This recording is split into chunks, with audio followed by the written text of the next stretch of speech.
এটা কি 2 মিনিট করে থাকবে? 2 মিনিট করে হেঁটে দিও না, তারপর আবার নিয়ে এসে জনসম্মুখে নষ্ট করা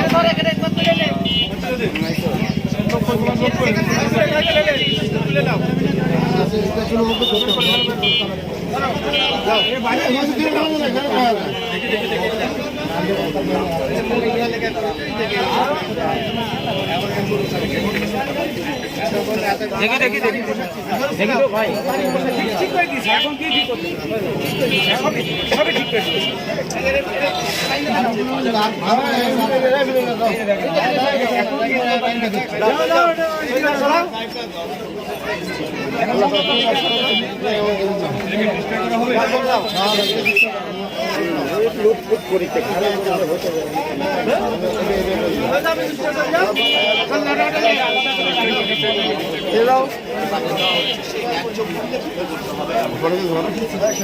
এখন বললেন কেন বলেন? একটু ব্যস্ত ছিলাম। ব্যস্ত তো আপনি সবাই ব্যস্ত। এখন যদি আপনি বলেন যে এই ব্যস্ততার ভিতরে আমার ব্যস্ততা বেশি, তাহলে আপনারাই আপনি লাইভে আছেন।